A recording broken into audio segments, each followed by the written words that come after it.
আসসালামু আলাইকুম। আমি রেনেসা রুমা চলে এলাম পাঁচমিশালি রান্নাঘরের পক্ষ থেকে নতুন একটি ইউনিক রেসিপি নিয়ে।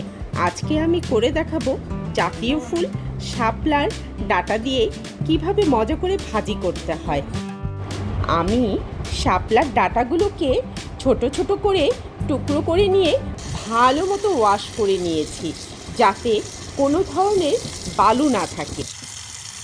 শাপলার ডাঁটাগুলো একটি হাঁড়িতে নিয়ে পানি ভর্তি করে তা চুলায় বসিয়ে দিব।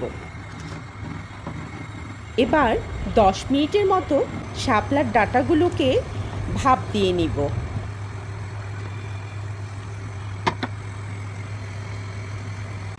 শাপলার ডাঁটা থেকে যখন কষ বের হয়ে যাবে, তখন আমি পানি থেকে ডাঁটাগুলোকে ছেঁকে তুলে নিব। এবার চুলায় একটি কড়াই বসিয়ে তাতে দিয়ে দিব সরিষার তেল, দিয়ে দিচ্ছি দুটো লাল মরিচ। মরিচগুলোকে ভালো মতো ভেজে নিব। তারপর দিয়ে দিব সামান্য কালো জিরা।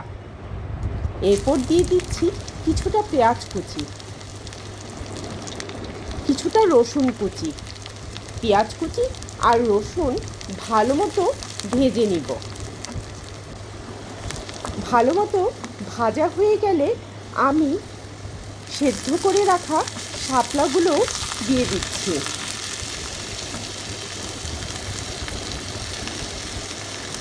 তারপর দিয়ে দিচ্ছি স্বাদ মতো লবণ, দিয়ে দিচ্ছি কয়েকটি কাঁচামরিচ ও বিলাতি ধনিয়া পাতা।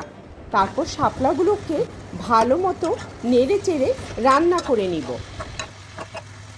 তৈরি হয়ে গেল মজাদার শাপলা ভাজি।